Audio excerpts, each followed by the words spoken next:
Welcome y bienvenidos to this episode of the Cultural Capacity Podcast. And once a month, we get to sit down with incredible people doing incredible things in their world. And I get to hold space with subscribers like you, listeners like you, and we get a chance to learn from the stories of others. So if this is your first time here, make sure you hit subscribe, specifically on our YouTube channel. Our handle is at Love Learning You. That's our Educator Aid official YouTube channel, and you can find us anywhere on social media with that handle, because we really do believe when we become more culturally in tune with who we are, our personality, how we communicate, that we can understand and love other people better. But that also starts with understanding the unique stories of others. So we are here with another guest on Featured Voices, and I'm excited to hop right into it. Not only does she manage an entire regional territory in the Midwest for a large organization, which I'm excited for you all to hear about, and I myself am learning about too, to potentially volunteer in some different ways, but we will get to all of that. One thing I can tell you, and Kathy, I like to let guests know how I've met my guests, like with the listeners and subscribers here in the audience. And because we have people from all around the world, you all should know Kathy is United States based. We've both been in the Midwest for quite some time, working in a number of organizations. And we met through a mutual colleague a couple months ago.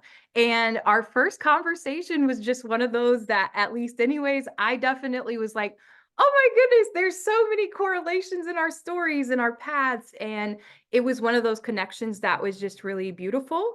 And I said, would you want to be on my podcast sometime? So here we are. What I do know about a little bit that I know about you, and I always start, no matter who the guest is, with giving flowers, Kathy, is that I know just from that connection, you have a heart of gold.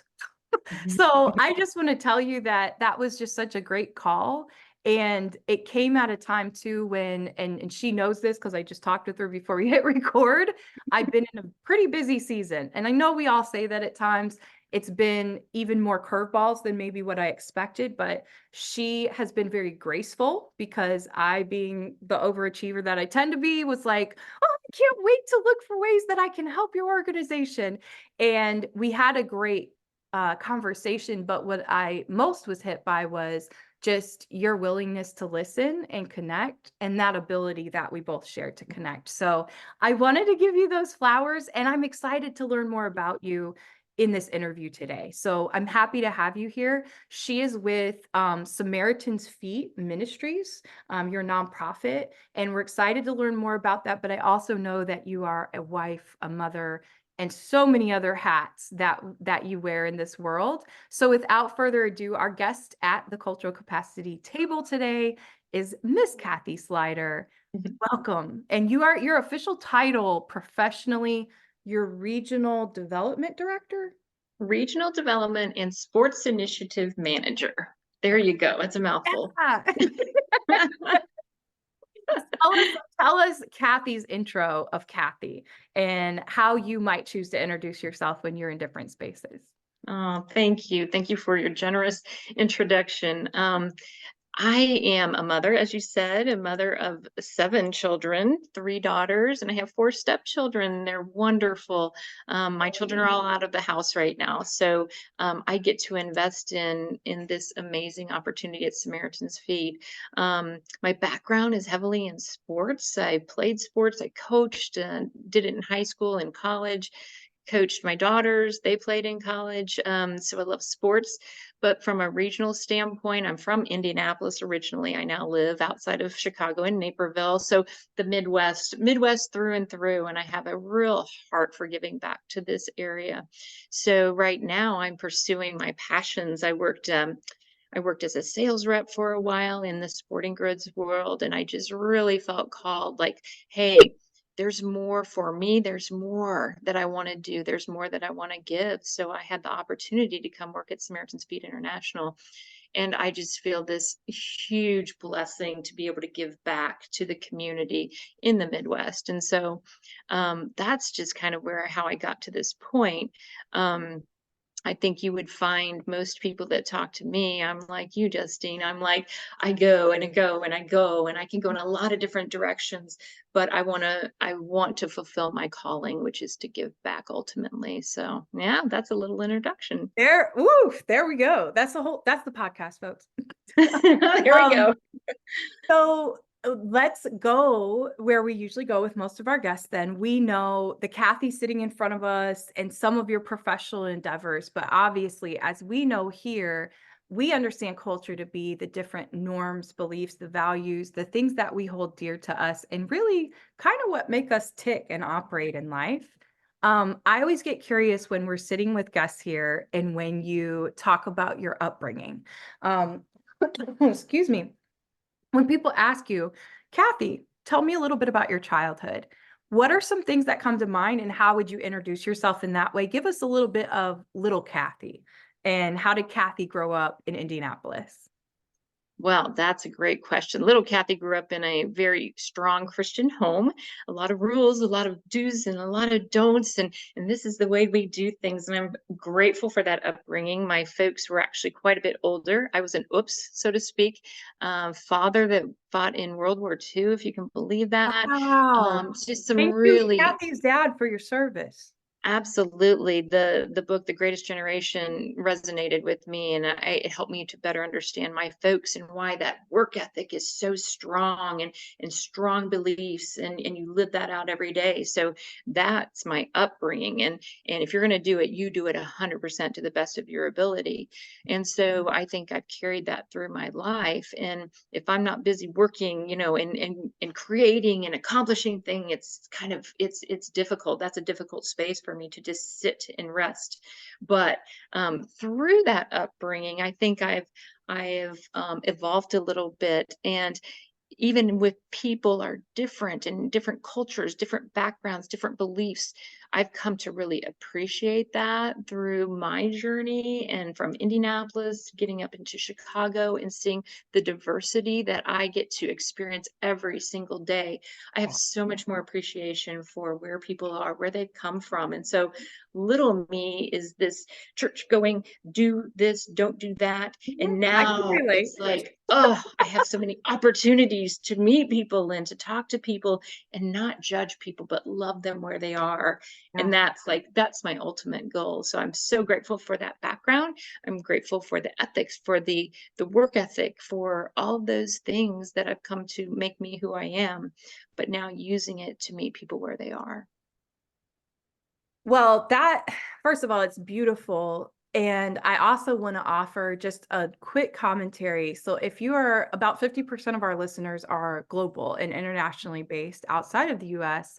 And even if you're in the US listening, regardless of your religious tradition, because overall, many of the people in the world, humans in general, we subscribe to some form of religion. That's pretty common still. So even though you might have other generations such as mine, which are millennials, then you have Gen Z and Generation Alpha coming up, Mhm. those things obviously have quite a bit shifted. And I want to go back to something you pointed out, which I think is really valuable for listeners. Number one, I'm pointing out this context of, I think Kathy's doing a great job, and much more eloquently than I have during my journey of faith at times, of there are ways you can grow up and you can recognize the value that those hold in your life. And you can also understand that we grow and change and evolve in the world we live in. And I think you highlighted something that in your generation and anything, I guess, after the greatest generation, I feel like it became, with each generation, it's become more acceptable Mhm. to not have to be so rigid, no matter what the system is. Now, obviously, we see people resisting that, and we all have trouble with change at times in different ways. But I want to point that out because sometimes I think when you are raised in a religious belief, including myself, we can often have very dogmatic beliefs and not even realize it. And we don't even realize maybe how much we're projecting it on others. I have been very guilty of this and started to become more aware of it in my life.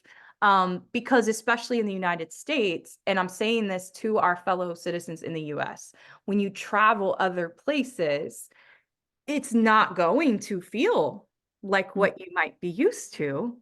because it's not what you're used to. And it is different than perhaps how you grew up, but that doesn't mean it's wrong or bad or that God doesn't like it. And I just want to put that out there because I know we have a broad listenership. I'm very open with my own faith journey at times on here because culture is a lot what we believe. And religion is just a system or a structure that has kind of institutionalized that at times and created those kind of rules and stuff.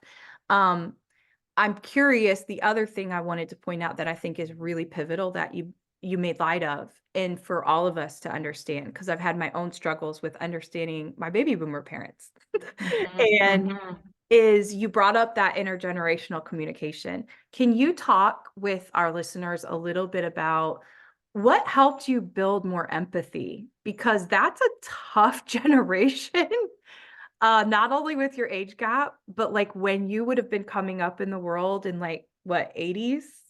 Mhm, exactly. That would have been literally probably 60 years at least, even in mind space, Yes, advanced from yes. perhaps maybe when your parents grew up and what they still were kind of programmed and thinking. What a great So like question. There's so how, yeah, help us out. I need all so the help many, I can get. yeah, so many things with that. I think one, from the way I grew up, there was one way to do things. There was this religion and this religion only, and we judged everything else. And my goodness, there are so many amazing people of faith, and faith looks different in different cultures, in different countries, within our own lives. And I look at that now as this beautiful bouquet, not to get um to I don't know. I So don't that's want what to. we're about here. That's what we're about here. Okay, so but I truly think Lean it's into it. beautiful, but I was raised to think there's only one way.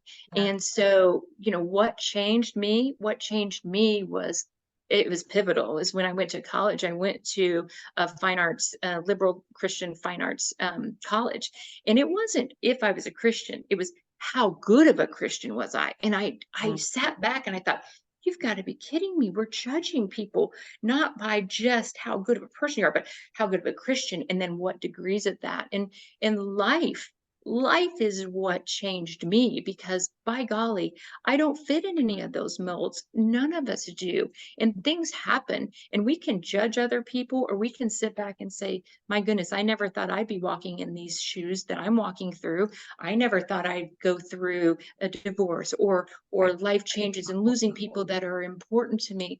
And all those things create empathy because you realize my life isn't about judging. It's about loving people where they are, regardless of race, regardless of religion, regardless of any of that. We never know what another person is going through. And that's the lens through which I choose to see people. And it's a generous lens because I am the last person to tell you how to live your life or to try and to judge. I keep going back to judging, but so much of my upbringing was based on judgments rather Mine than, too. And it ah, starts my repair, and I say this very openly. I've talked about this here a couple different times on the episodes, but mine it can feel earth-shattering because mm, there's something in our psyche that, and that's the other thing, right? We talk about cultural neuroscience, which I'm a nerd about, and it's a newer field that I'm involved in research with. mm, But like that's part of it is we really start to think that way about ourselves first. And I think that that's the really important thing. Honestly, it's why we even started changing like some of our handles to Love Learning You, because mhm, that is what I have found to be one of the best empathy builders is to look back and go, yes. And for just as much as we may have been programmed, or whoever's listening in your religious tradition and how you were programmed, or how your parents just saw the world and kind of projected into you, because that just happens in our environments when we're brought up, is you start to realize I feel very judgmental and awful about me. And you mhm, realize what a disservice that type of judgment and comparison, like comparing constantly, which is really what the judgment is, it's comparison. absolutely. It is a thief of your joy. It's not reflective of the love of God. And Mm-mm. it actually breaks down without you even realizing what I realized in myself. I didn't necessarily have confidence issues, but self-worth. So then Exactly. so how, if I don't feel good about me, what's Mhm. going to give me a sense of power psychologically? Even if it's subconscious, even if I don't think I'm a mean person, it will be judging someone because it makes me feel better. Like, oh, well, at least my life isn't that. And that's what I did find that same kind of psychology to be in the religious upbringing I had. It was very legalistic, very rigid. Um, that I can definitely relate to, but I want to point that out to people. So if you're sitting there already, because I think there would have been a time in my younger life, I could have listened to something like this and gone, yeah, but that's not me. That's not me. What she's 100%. saying, that's not me though. And it would have been me. Well, it's so true. I think there's two things I want to point out, and it's something I used to tell my players when I coached is don't blow someone else's candle out just to make yours burn brighter. And I Mm, think that's what we do in our judgments of people. Well, like you said, I'm not as bad as her, so I'm in pretty good standing. The other thing I would say, how did you get to this place? How did I get to this place? Is success, while it's so wonderful and we enjoy it, it's a poor teacher. Failure yeah, and not reaching our goals is really the best teacher because we learn when we fail. And then I look at okay, let's just take the life of Jesus. Who yeah, did he hang out with?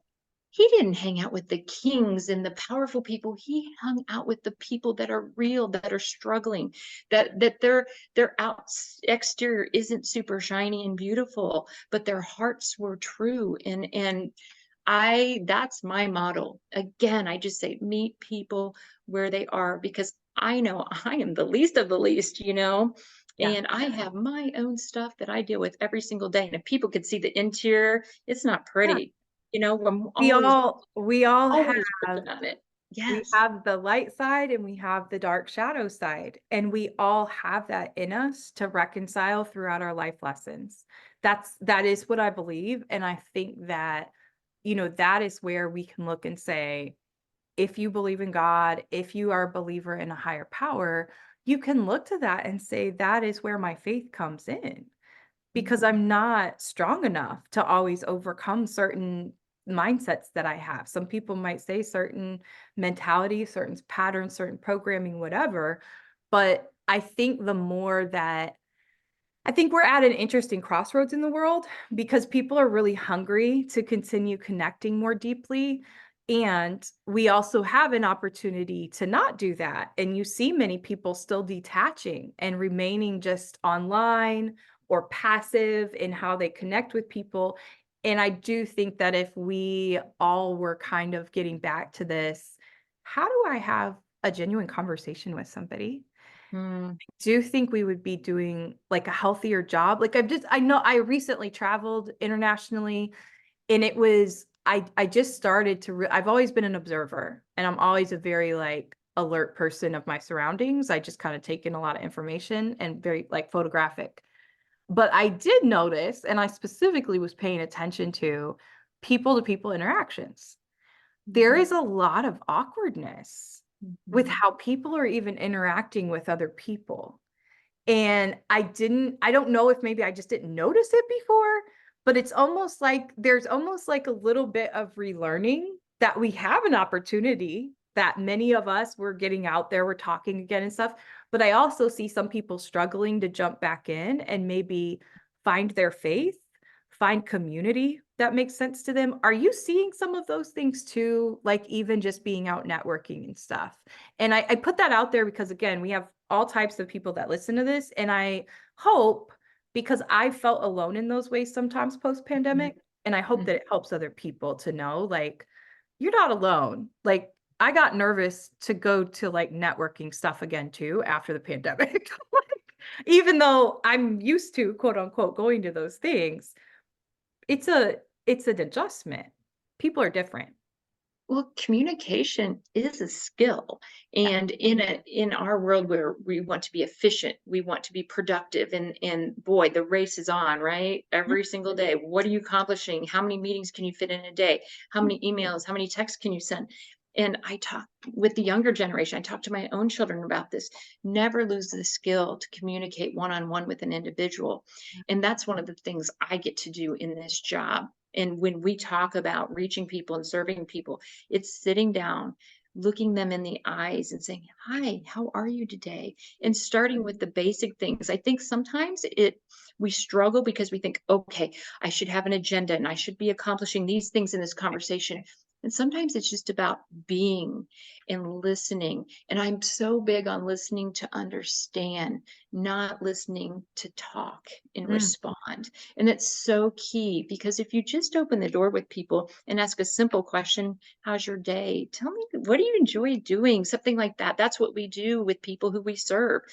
"Talk to me, tell me a little bit about yourself, and you know what? If the conversation lasts 5 minutes, it's a great 5 minutes. If it lasts 55 minutes, fantastic. But relax and be authentic. And I think, as we talk about religion and whatever, the exterior yeah, versus the interior, the more transparent and honest and authentic we are, the greater those conversations are going to go. yeah. Because then I know I'm getting to know the true self, the true you. And that's part of what we do is breaking down those barriers because, as we talk about all these things, I still believe we have more in common than we don't. We're Yeah. more Oh, alike than yes. we realize. Yes. We talk about divisiveness and being on one end or the other of whatever argument or whatever topic. I truly believe in my heart of hearts, if we would be more accepting and open and honest, I think we'd find we have a lot more in common than we realize or want to understand or believe. I think I think we all have these universal things as humans that we will all confront in our lifetimes. Mhm, And those through a Buddhist lens, I might not remember all of them, but I know it has to do with like control, trust, manipulate. Like there's like 7 key issues mhm, according to Buddhism that every human must confront. And when you look at the universality of those, that's where what you're saying, I think it comes down to that. Like, no, the person that you randomly meet at a Starbucks, they're not any different that much than you. You yep, might think you speak completely different. You might not even speak the same language. People are people. And that is one thing I'm curious then, is there anything that stands out as like a pivotal turning point of acceptance with your parents in particular? Or like some bigger things that happened outside of you going away to college and having those awakenings like, this isn't the real world. This is not realistic. Like, no, unless you're going to only get married and stay at your house and never like go out in the world, which some people do. And that's their prerogative. It's a very, very narrow lens of mhm, the world. So were there mhm, other things that came up that you would offer tidbits to any of us of like, yeah, I realized this was the best approach with my parents because obviously they would, I mean, again, that's quite a gap and especially the different things that they lived through. mhm, Although now I am starting to wonder because as I get older, and maybe you can speak to this too, but I am starting to wonder, is it just that every generation has different tragedies? It's how you respond to them. mm, Because it's easy for every generation to be like, oh, but we survived a global pandemic. And they also did before, and they did before, and they did this war. And so then when you look at it, you're like, so does every generation just get a chip on their shoulder? We had it the worst. Or like, what is that? I don't know. So I put that out there as a banter question, but really, was there anything else that were kind of turning points that you felt like either you just had to accept, my mom and dad just aren't going to understand that this is the pace of the world, or like, what are anything else that comes to mind in regards to that relationship? Because that, I think you're maybe my first guest who you've specifically mhm. had parents that they were like alive and raised you from the greatest generation. Yes, those are great questions. And I go back to the intergenerational piece because I tend to relate better to folks that are older. And I think it's because my Okay. parents were older. I think a huge turning point for myself and my father specifically, who is now passed, was when I pleaded with him to he was a big computer guy. He was very progressive in terms of his Okay. generation. And I pleaded with him, can you journal? Can you do something to tell me about your war experiences? And it's painful because his job was to take displaced citizens from Europe and to take them back to their homeland. So he actually went through Auschwitz. He Oh, went through all these things. wow. He would not talk about it, as is the MO for most of the people he Yeah. served. But when he finally said, "Okay, I'm gonna write down my memoirs," and he put them on computer, and we started to gently break down those walls. So it really came down to communication, because in my family, if it's not happy and if it's not good, you don't share it. You don't argue in Yeah. front of people, you don't argue in front of your kids. There is no transparency. So for he and I, once we really started to get into those weeds of that gently and thoughtfully, it was huge. And then, ironically enough, I pair that with some of the things in our family that didn't fit the mold of the perfect family. There's divorce. Mhm. There's a lot of ugliness and things and broken relationships. Yeah. And he started to really see that, oh, wow, my own family isn't fitting the mold of what I thought should be ideal. So now his world, his mind, even at, he died when he was 87, his world started to open, Yeah. and he started to see through communication and seeing the imperfection, going back to the failure or lack of success. All right, that's when we start to learn. And he just turned into this person that was so much more accepting. He was always loving. He is my hero. But that's when things got real and we got far more authentic. He had to hear himself talk about it, and he had to Exactly. actually process it, which is, again, what our generations know as talk therapy. Like, that's what Exactly. it is. But honest talk. And so as we go back to just having those conversations are what break down walls. Those conversations allow us to see, wow, yeah, you might have been 80 years older than me and experienced all this, but our experiences aren't that different. It's adversity, it's trials, it's tribulations, and how we handle them is where we learn, and we can really come together on techniques and ways in which we can be better for them, not worse for them or bitter from them. So that was pivotal for me when he wrote those down. He put them in book form. We were able to talk about it. Again, I say What a gently and gift, though. Yeah. thoughtfully. What a That gift. I'll add this in there. So for it, especially too, if people are wondering, like, oh, well, okay, that's great for those generations. I know we have Gen Z and millennials and stuff too. For me, that has looked like, I know that I am very open. Mhm, That can be very off-putting to people. My mhm, grandmother, who's still living and just had a birthday, she's almost 90. She is from the Greatest Generation. And so for her, and she was raised Amish.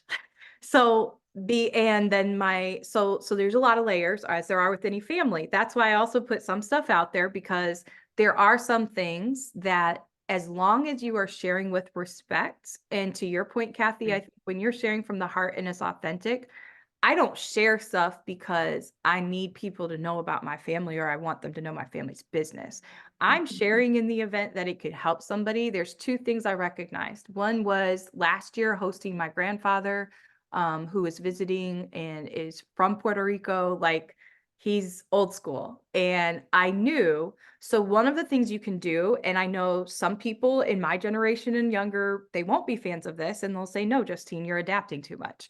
But what I can encourage you to do, and what I would encourage, especially those who are my age and younger, when you are sitting with people who are at least a couple generations older, you do need to do some of your homework. You don't need to expect, well, grandma should just learn how to text if she wants to stay in touch. Now, I will say, my grandma's very smart in that way. My cousins are quite a bit younger than me, and she has always stayed up with technology because she wanted to have relationships with them. So, like, there is a two-way street, no matter your generation. But, like, mm, for example, when my grandpa's coming, my grandpa is like a Don figure. His name's literally Pablo. Like, he's like a Don Pab. Like, it's going to be expected that he's very used to women fulfilling a role where they are mhm, feeding him mhm. throughout the day, and he is constantly having a cup of coffee. That is culturally who he is. It's how he really, it's how he really lives his life.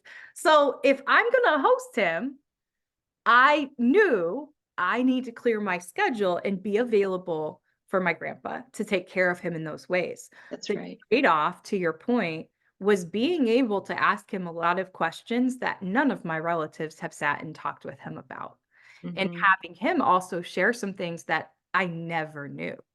even about my own parents and my immediate Right. family. So I think when you sit, there's a colleague of mine, Isabel, she's going to be a guest on here, I think, in a few Mhm. months. She's originally, I want to say, from Tanzania, but she was just talking about how when she goes home, she literally just goes and sits at the feet of the women in her village. And it's kind of one of those things that I think our younger generations need to figure out how we can have some form of reverence. And I know part of that, at least when I've studied different generational patterns, like you saw that with the hippie movement, they were Mhm. kind of the more revolting, hey, free love, we're not abiding by parents' rules or religion, but you still had a lot of religion in the world, and we still do. So, anyways, I'm on this long tangent, Kathy, but I'm trying to pull together for people when I sit with my grandma in the same token. I gave you an example of a Latino man who's like 90. My grandma, who's almost 90, was raised Amish. For her, my mother passed away tragically 2 years ago. My mother had a lot of ongoing health issues and things like that that were very difficult to address. And to your point, were often not talked about because that That's just right. wasn't how our culture was on that Right. side of my family. And you prayed about it if you had sin in your life. Like there was a lot of beliefs that Mhm. don't involve going to see a psychiatrist. That's And right. because of that, then, right, you can suffer in different ways as a kid if you have a parent who's not well sometimes. So And nobody else knows that because you learn how to keep their secrets really well and save face for them. That's also, by the way, a little tidbit. If you find yourself overperforming or overworking, that's kind of a trauma response to that too. At least I found within myself. So when you do that, and then to have conversations, because I've always been close with my grandma, I Mhm. have to be sensitive to do small doses. I'm a person who's Right. gone through a lot of different types of therapy over the years, and I've Mhm. been through a lot of different traumas that I've survived. Mhm. My grandma, I have to understand and be okay with. Meet her where she's able to meet and have Mhm. those conversations because that's going to further the relationship. And we've had some beautiful conversations, but I also know I I won't talk to grandma about that for a while again. Like because Right. it's a lot for her. So to Right. your point, because that is how their whole lives have been in that generation to an extent. Like that's a norm. You don't talk about that stuff. You don't like that's a norm for them. You still have to have that understanding and awareness to go, and yes, this might feel comfortable for me, and it might feel very cathartic for me to connect with my grandma in this way and finally feel like, but I can be believed and you believe me, right? Like, Mhm. but also I don't need to have that validation from my grandma. So I think Right. that's a tricky thing, especially because you want that validation, but you also have to get to a certain point where you say, it's not always about you in that That's right. communication exchange. That's and that, I'm saying a lot by putting that out there. And I know I people my age, especially, will probably be like, "No, you should change for anyone." But no, that to me, that's being adaptive with your communication. Yeah, exactly. And I would take that one step further as a mother. If I look at myself as a young mother raising my children versus where I am now, oh my Mhm. goodness, unrecognizable. Because I raised my children the way I thought I was supposed to, based on how my parents did, with some adaptations and Yeah, some changes. yeah, But now, as I have older daughters, all in their almost 30s, when I listen to them, when they say, "Hey, mom, I think you should read this book." I'm going to read it. Hey, mom, I think you should listen to this podcast. I'm going to listen. One, out of respect. Two, because I think the world of them. And three, because I don't know what I don't know. And I want to learn more. I want to be more adaptive. I, like you, probably some people say, oh, I'm too open. But you know mhm, what? I have a lot to learn. I never want to stop learning. And my children are amazing individuals. My stepchildren, I learn every day something new. So yeah, I think, while they need to be sensitive to things I've gone through in my upbringing, I as well have to reciprocate that, and I have to be open to listening to these new thoughts and new ideas. And I think they're far happier with the mom they have now versus the one even 10 years ago, yeah, because I learned I can't not everyone fits in that cookie cutter that I thought they did, and not everyone's going to think the way I think. And my children have helped me be a better person from beginning to end, top to bottom. yeah. So As a mom, I I think. yeah, I think the other thing too is just asking, right? Like one of the Mhm. conversations I had with my dad a couple years ago was just there was a lot of time, obviously, that my more immediate family, we were leaning on each other because of my mom's passing. And but I also had a conversation specifically with my dad. I've always been very close to him. I'm a dad's girl, but I asked him because I could tell if he was noticing like, oh, you hadn't called in a couple weeks, or he said something about it. It's not a big thing, but it led me to go, Dad, how often would you like to talk? So just Mm. simple moves like that. Yes, yes. Sometimes we overcomplicate, and I just needed to ask him. And I said, you know what? Let me do my best to try and call and check in once a week. Love Because that. that you just have to norm up. And obviously that changes over time, maybe, but it doesn't I don't think it needs to be as complicated as we make it. And if you're a person who feels like, and I think a lot of people feel like this, even in their adulthood, they maybe somehow lose a connection point with their parents, and Mhm. or you become different to them because it becomes about the grandkids or it becomes about whatever. And that's fine. I think those are normal ebbs and flows as long as everybody recognizes it. It's when people maybe can't let go of the former how things used to be, Yes. and your parents maybe can't see you differently as well, which I know we're always our parents' children.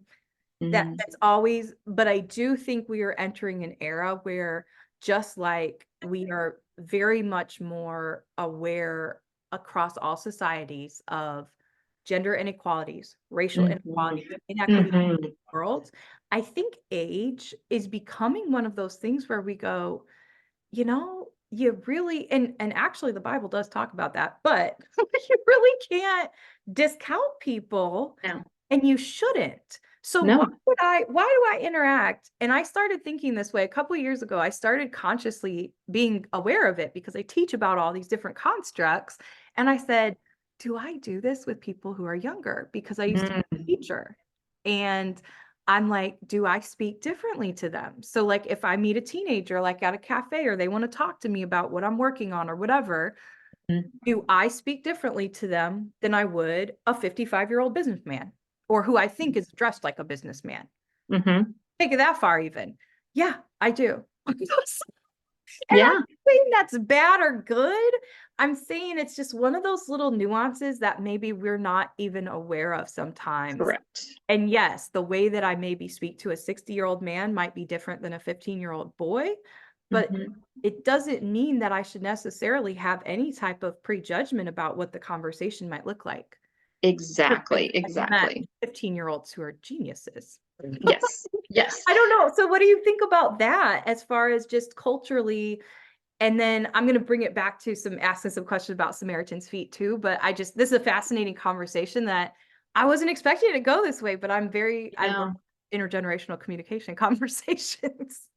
I think it's more the style in which you communicate. Obviously, if I'm putting shoes on a 5-year-old or a 7-year-old, it's going to be different than Ah, I'm putting yeah. shoes on the feet of a senior.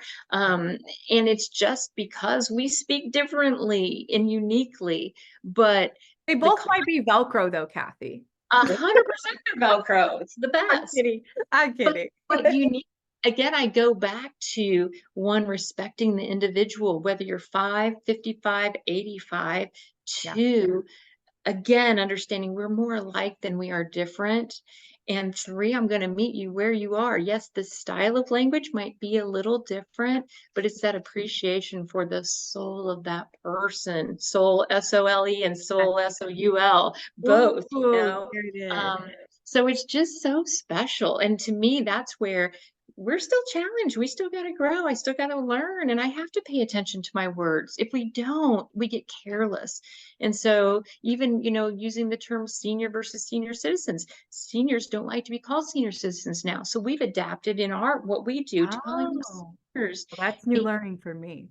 Thank Yeah, and I didn't know that until I started working in that space. So I don't know, language is so powerful, both positive and negative, isn't it? Well, Everything. and there's a lot. That's a really great point because like I didn't know that. I'm learning this for the first time. Many of you listening might be hearing that for the first time.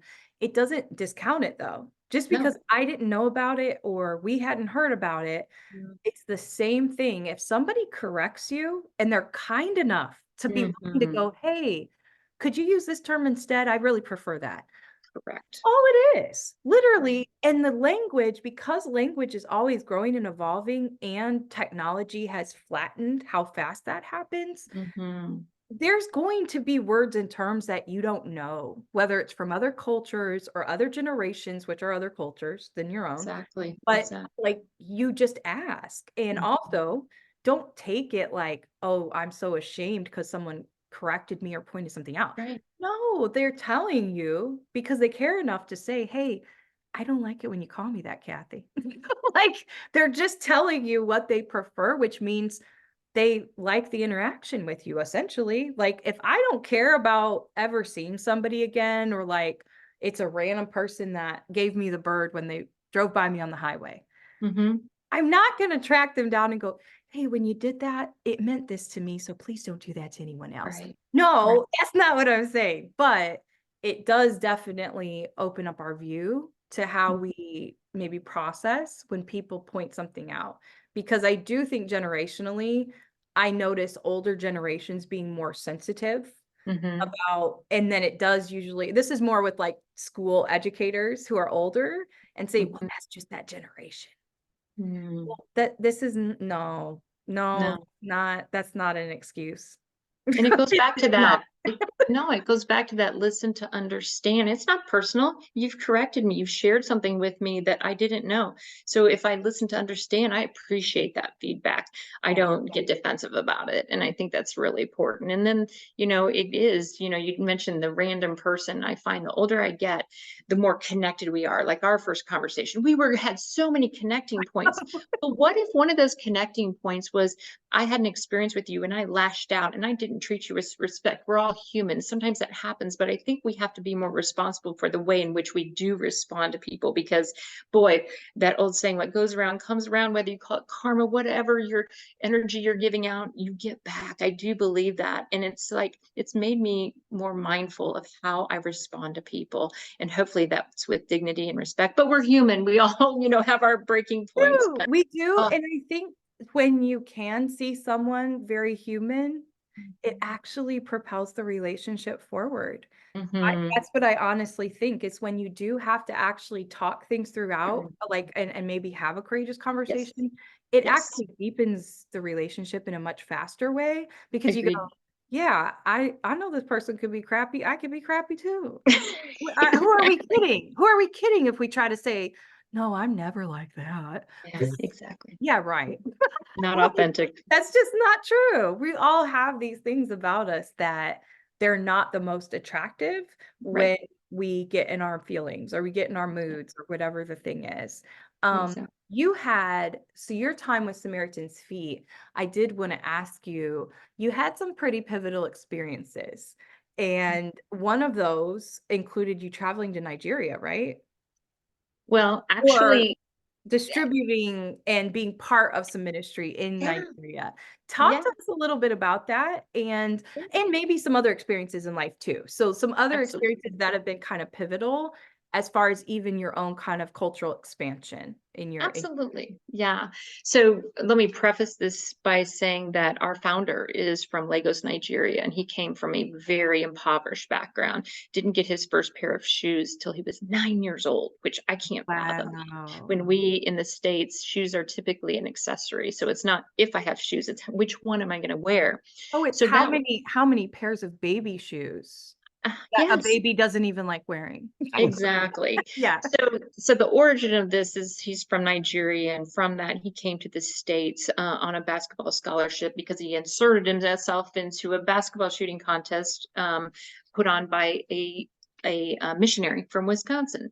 So his whole Wow. past, just evolved, and he had opportunities to come here and get an education, and then ended up, going back to Nigeria after his father died and looking around saying somebody ought to do something about this, these all of these children with no shoes.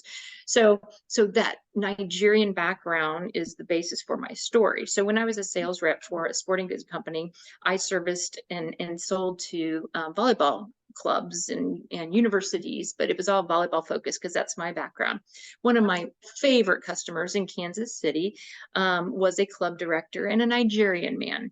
Okay. And he and I just developed a great relationship. And I just really admired him because he always was giving back to his Nigerian roots. Yep. One of those things was he developed a youth volleyball program in Nigeria to help these young children have a future, say, think big. What could I become? I could get that scholarship. And he constantly gave back. And so I said, well, what do you need in Nigeria? He's like, well, I need volleyball shoes. I need volleyball nets. I need uniforms. I was like, well, wait a minute. I'm a rep. I have things that are out of our line. We don't even use them. We don't sell them. He's like, oh my goodness. Can you help me? So I started Mm. collecting all of my samples. I started collecting other reps. I said, hey guys, people in Nigeria can use these. So I Mm-hmm. did that for several years. I donate them to this organization called Samaritan's Feet. I didn't know anything really about them, but I would send them to Samaritan's Feet. And then through coach's help, we would send them over to Nigeria. He'd get them over there and he'd send me back these great pictures. And it was so neat. And I was like, this is something. That's This great. is beyond Yeah. athletic gear Yeah. Yeah. and sales. And so I felt so it was about 2.5 years ago. I really felt God's call on my heart. Like I was making really great money and I felt like I was quote unquote successful. But I was unsettled. And so I felt God calling me to a nonprofit. So long story short, I left that position and I waited and I did some research and just Mhm. kind of sat in that space for a while. And I had to call coach and say, hey, I'm not going to be your rep anymore. He said, oh, Kathy, what are you doing? And I said, I feel called to a nonprofit. He's Gonna like, help in other ways. yeah. And he said, wait a minute. What are you thinking? I said, I don't know. And he said, Samaritan's Feet. I have to introduce you to Manny. So he grew up with our founder in Nigeria, in Lagos, Nigeria. And so Wow. you talk about like worlds colliding. And so I had one conversation with Manny. And if you ever meet our founder, you have that conversation, you are done. You're just done. You are like all in. I'm like, lead the way. And so that brought me to where I am now. And I feel like that was divine intervention. I don't think anything is just happen chance. I think it's purposeful. And so, yeah, that led to me to where I am now in this regional development and sports. And in July, I get to go to Nigeria for the first Oh, time. you do? I've been working with all of these different people, trying to get supplies and trying to ship them over. And now we get to go and I get to experience the camp. And I'm actually Love taking it. a young lady from Tampa who has been donating supplies and all these things on her own. She's a young high schooler. And so she and her dad are going to come with us to Nigeria and actually see people walking around with her jersey on, and things she. Wow. Yeah. So it's pretty, as you can tell, I get really That's excited about it. well, tell us because we always will link, we'll put your bio in the details of this episode, but tell us if people wanted to donate or they wanted to, and maybe you can share a link with me if you have like a specific campaign one. Absolutely. But Yeah.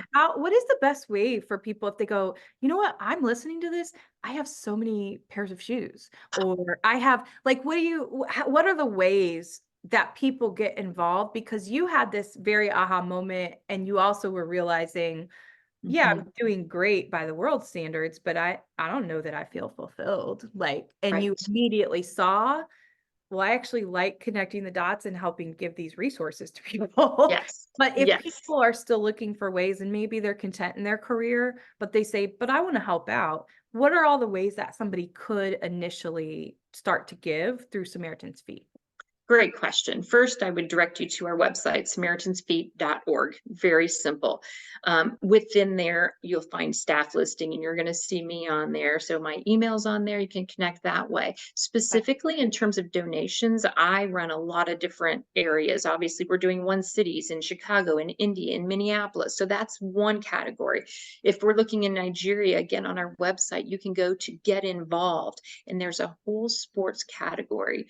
And within that sports sports category, you'll see some NIL athletes. Believe it or not, I have children, athlete, I say children, I look at them as my kids, but athletes who have signed on to use their name, image, likeness to raise funds for us in their area where they live, where they go to school. Then you'll also see Nigeria volleyball. So yeah, I beg, borrow, and plead. Please, can you give me athletic shoes? Can you give me volleyball shoes? We're currently trying to get cleats to send to Haiti. And if you're aware of all the upheaval and the Yeah. atrocities that are happening in Haiti, Yep. there is a group that is being protected through sports, through soccer, and I'm collecting cleats to get into Haiti. So get on our website, look under sports if that's your thing. Find me, find all these initiatives in there, and there's a donate button. There's ways to get involved, and always reach out to me. I'll have a conversation with anyone to somehow get those shoes here. Funds, we're always obviously looking for funds. Some people find it easier just to donate, and we are so grateful for that. So shipping I all of always these. tell people with any initiative, if you feel led and you have a tug on your heartstrings and you want to be connected to giving in that way, even if it's just you start out with auto recurring $5 a month, whatever it Exactly. is, every Mhm. organization appreciates it. A So 100%. I'm saying that myself, and I just need to go sign up and do that to start with. It'd be But great. It'd I be feel great. convicted, but that's the thing because we often look at, how much do many people in the States spend every day on coffee or eating out? I Mhm. myself included, and that's not a bash. It doesn't mean you can't Mm, enjoy those things. If absolutely. if you can do that, I'm challenging myself on air, then go on and set yourself up with one or a couple organizations that you want to support and give them some recurring monetary. That's a small amount that you can afford. That even with inflation, even with different things happening right now, it could be affordable for you.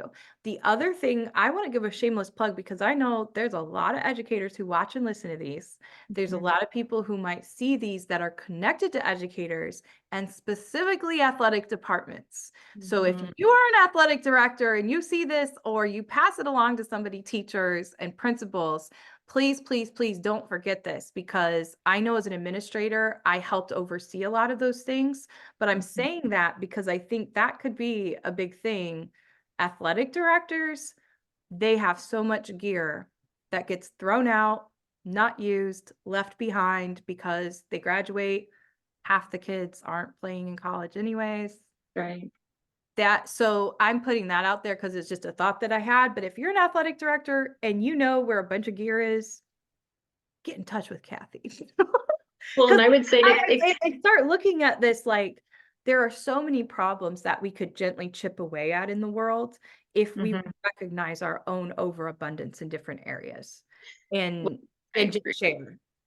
And I would say this is a blanket statement at which I address a lot. If you look around in the United States, you're not necessarily going to see a ton of people running around without shoes. You Correct. see that in, more internationally. But what you don't see is children who are wearing hand-me-down shoes that are worn out, that don't fit properly. You're seeing adults, parents who have sacrificed for their kids. So who are they going to buy for? They're going to buy for their kids. They're going to put themselves last. So oftentimes I put shoes on adults that, oh my goodness, they're worn out. They don't fit their feet right, but they've sacrificed. So it's what you don't see. It's not as obvious. And people are like, everybody has shoes. Well, they might, but they don't fit. And we believe every child, for the most part, should have the opportunity to play, to run, to be a part of the activities with other kids. We believe adults should have the same opportunity to get to work, to wear shoes that fit. Seniors should work with these anti-slip, anti-fall shoes that we provide that are easier to get on and off, that provide stability. And the senior community is so overlooked in so many ways. So,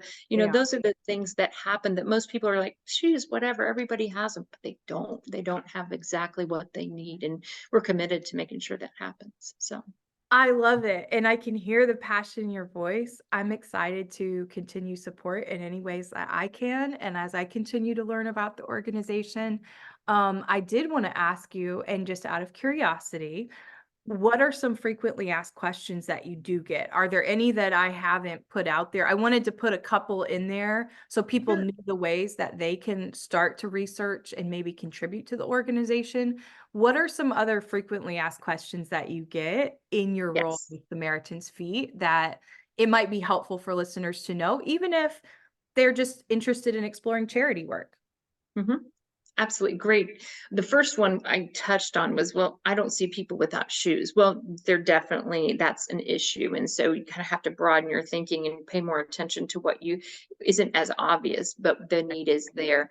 The other thing is we kind of say $30 is kind of when people say, well, how much do shoes cost? Well, we say $30, and that serves one person domestically and Okay. one person internationally. And typically they ask, well, what kind of shoes? In it, domestically, we give out unbranded new athletic shoes. And within that gift is a new pair of socks, a new pair of shoes. And we have this gorgeous little Hope tote that is orange. And inside that, along with the socks and shoes, is a message of hope that's written by a volunteer, as well as a Be Well, Be Kind flyer.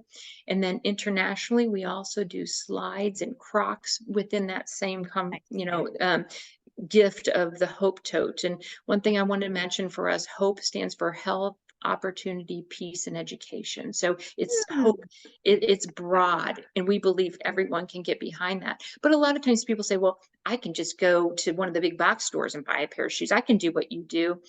But it's the message behind that. And the whole, when we do a distribution, we provide all of those things. We ship them there. We have a Samaritan's Feet ambassador. We have a process that we go through with the recipient and the giver.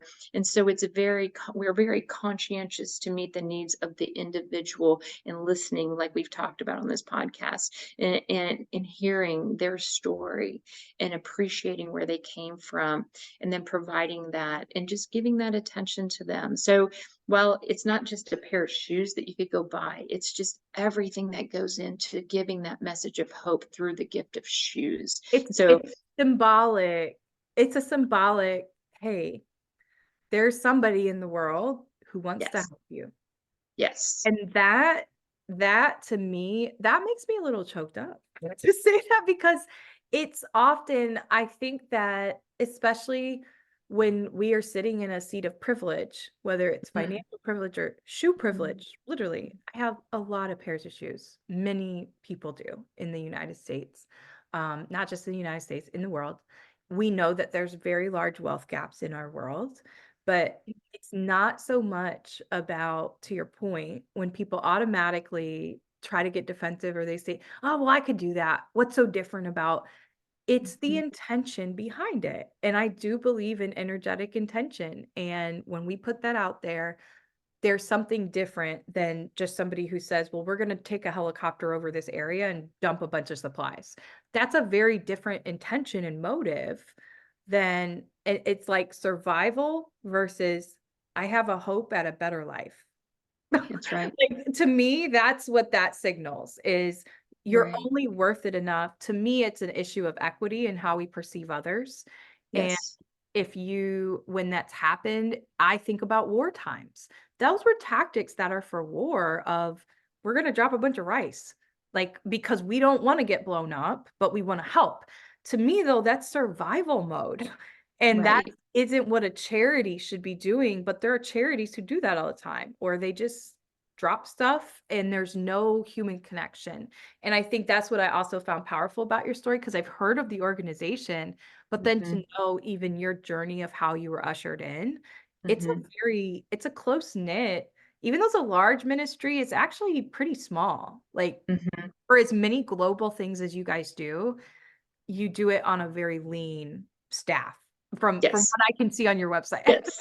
It's very Um, lean. yeah, Yes. And so much of we always say it's really not about the shoes. Yes, that's what we're giving, but it is about the message of hope. The shoes are just the vehicle by which we are able to share that message of hope. And oftentimes when we do distributions, when we're able, we do a foot washing. And that's an act of servant leadership when we are humbling ourselves and we are honoring that person by caring for them and showing good hygiene and washing their feet. But literally, I'm on the ground. I'm at their feet, yeah, honoring them. And that, boy, if we could all get to that point when we honor someone, not just appreciate them, but honor them, yeah, it is a different perspective. And I always go into these. We have volunteers, and I said, you're going to think that you're blessing these people, and you are. But when you leave this room, you will be so overwhelmed and blessed yourself. And there's not one time that I've done a distribution that I've led where I have not ended in tears, just because it's so humbling. And the act of Overwhelming. servant leadership is overwhelming. And if we could all just take on that humble respect for every individual, our world would be a much better place. So it's Yeah. amazing. I love it. And I often think too, when you're in the presence of somebody who they allow you to do that, and whether it's feet or hands, Hmm. I think feet and hands are two of the most sacred areas on our bodies as far as intimate connection, because I do also believe in the esoteric and all the different map of our feet and everything being related to that. I think that that's also just an act of very pure intimacy and trust. Yes. To be able to share that space, if you've never done that or you've never been in settings where you've been able to do that, it is beautiful. Anytime somebody allows you that intimate connection with them, there's something that very much is humanizing. And I Right. think that's what gets taken away when we skip over those pieces of the relational building, is you miss out on the humanization and actually gaining a colleague or friend or family member. Even like that is what you miss by That's right. saying, oh, we'll just shoot an email, oh, we'll just send this Right. over. That's what we miss when we take out the human connection, whether it's at a cafe or That's it's right. serving and giving out supplies someplace. And when Yeah. you're not there, yeah, I think we lose that human, not because you need the validation, not because Mhm. that person needs it. It's that connection. Yes. Uh, Connection. That's what it's about. And yeah, there's spaces where we don't do foot washing. We honor that as well. yeah, The times that we are able to, specifically, I did it in downtown Chicago, and that had not been done in this area. And I sat down with homeless, the unhoused, and talked to a man. And I said, "May I wash your feet?" And he said, "Wait, you want to wash my feet?" He literally asked me. I said, "Absolutely, I do. I want to honor you." And he was weeping. I was weeping. But to take off his socks and shoes and show, "I'm not afraid of you. no, We are so alike. We both have feet, we both have hands, and we both want to be loved unconditionally." And just to do that and to sit at his feet, it was life transforming for me. And yeah. I hope that he felt honored. And when he walked away with those new pair of socks and shoes, he couldn't thank me enough. But it wasn't about me.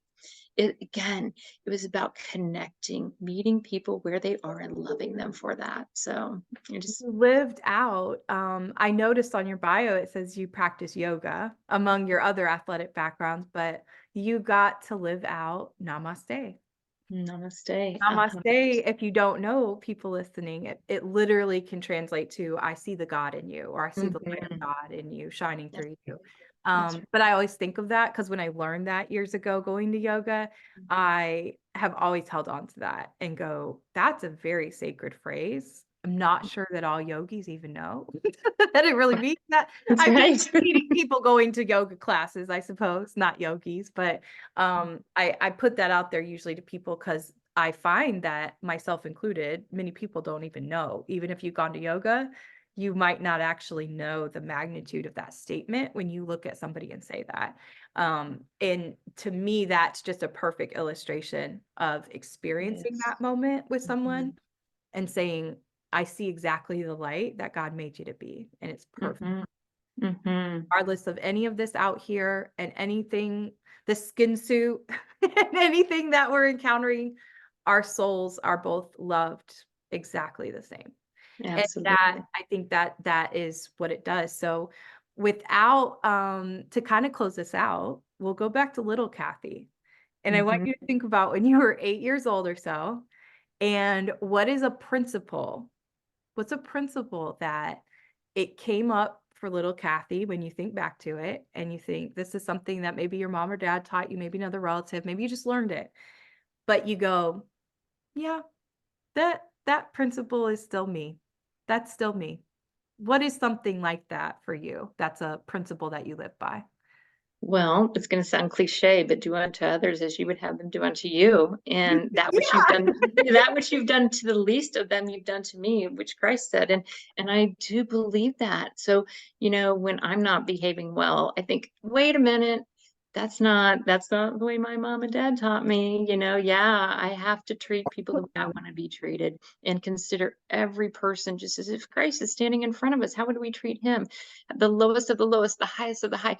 We all deserve that honor and respect, and I try to live that by that. Certainly we're not perfect, but I still live. But little Kathy and big Kathy meet. They connect Meet on that there. point. Yeah, we meet in the middle. They get along there when it They comes get to. along there. So Yes. what you're saying is when I get upset, I shouldn't say, well, Jesus turned tables when he was on. Righteous indignation. Yeah, I don't know. No, I'm just playing around, but Yeah. I know I could talk to you forever, but I so appreciate the time that you've given myself and the other learners here. I just love connecting a little more deeply with people that I get to meet, and this is a great way that I find to do it. And I feel honored that I get to sit across from you on the virtual interview. To finalize, is there any other ways that people should or can reach you, or things you want to unapologetically promote? Does Kathy have a book coming out or anything like that? It's okay if you don't, but I also call this unapologetically promoting your purpose. So outside of us, we will link Samaritan's Feet, we will link your email. Is there other ways that you'd like to connect or other things that you're working on that we should be aware of? Wow, thank you for that opportunity. As I mentioned, we're both in Chicago, one city, Chicago, and one city, Indy. I'm very passionate about. It's hard to break through to businesses, to organizations to say, will you support me? And Yeah. so that's something I'm passionate about. Again, it's on our website. And then, just from the standpoint of networking, if there's things in our cities that need to be done, I want to hear about the needs. And as well as, yes, we need funding, but I want to hear those needs so then we can better meet the needs as we do get the funding. So and I think my last thing would be, Manny has an amazing book. It's called Soul Purpose, and it's SOLE, Soul Purpose. And it Mm, talks about his story. And I'll be honest, after my orientation here, I read it on my way home on the airplane, and I was so moved. And I think not just about Samaritan's Feet, but just his journey. He's an amazing man, and I would challenge anyone to read that book. It's get it on Amazon and all those great things. So it's powerful, and I think it will really challenge you in your space. What can you do? And no gift is too small. So look at yourself. Look at what you can do for others, not just for yourself, but others, and give back. That's the my challenge to everybody, I I guess. Give love back. it. Thank you, Kathy. Thank you so much for your time. Thank you. Thank you, subscribers and listeners. You heard it from Kathy. Make sure that you, especially if you are in Chicago or Indianapolis area, please take advantage. We will be linking her direct email as well as the website. But if you have ideas or you heard her say the acronym and you say, oh, we have a need and I need her to know about it, please Mhm. reach out to her. She's very responsive. And there's a lot of different opportunities. Her and I are continuing to have some conversation about just ways to connect and ways to get the message out there. But I love the work you're doing. I think you have just a beautiful soul. No pun intended. Likewise, Thank likewise. you. Thank you so Um, much. but it's been a blessing to have you here. Listeners, let's continue to get compassionately curious together in our day-to-day conversations, not only with others, but with our internal voice and how we speak to ourselves. So thank you for tuning into another episode of this Featured Voices Cultural Capacity podcast. And thank you, Kathy, for sharing a little bit of your time and your story with us. Take care, everyone.